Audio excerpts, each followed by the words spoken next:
பரிசுத்தத்தை இழந்து தேவனுடைய ராஜ்யத்துக்குள்ள பிரவேசிப்பதை காட்டிலும் இந்த ஒரு நாள் தான் சந்தோஷமான நாள், இந்த ஒரு நாள் தான் நமக்கு இருக்குன்னு சொல்லி இந்த மாதிரி ஒரு தாட் ப்ராசஸ்குள்ள போயிடறாங்க. ஏன்னா இப்ப கடைசி காலத்துல என்னவா இருக்குன்னா, நமக்கு இப்போ இந்த இருக்க நிமிஷம் தான் கடைசி நிமிஷம், இதுதான் நமக்கு இருக்குது, அதனால நம்ம we have to enjoy a lot, நம்ம சந்தோஷமா இருக்குன்னு நினைக்கிறாங்க.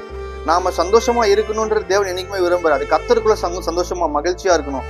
ஆனா பரிசுத்தத்தை என்னைக்குமே இழந்துட்டு சந்தோஷமா இருக்கணும்னு தேவன் விரும்புறதே இல்லை. நாம் எப்போ சந்தோஷமா இருந்தாலும் பரிசுத்தத்தை இழக்காம சந்தோஷமா இருக்கணும், கர்த்தருக்குள்ள மன மகிழ்ச்சியா இருக்கணும்ன்றதான் தேவன் எதிர்பார்க்கிறார். அப்போ நாம் இந்த நொடியில வாழ்றோம்னா தேவனுடைய கிருபை, நாளைக்கு ஒரு நாள் இருக்குமான்றது தெரியாது. தேவ சித்தம் இருந்தா மட்டும்தான் நம்மளுடைய ராஜ்யத்துக்குள்ள நம்ம இருக்க முடியும். அப்படி இருக்கும் பொழுது நாம பரிசுத்தத்தை காத்து கொள்வதற்கு என்னைக்குமே என்ன பண்ணக்கூடாது, தவறிடக்கூடாது.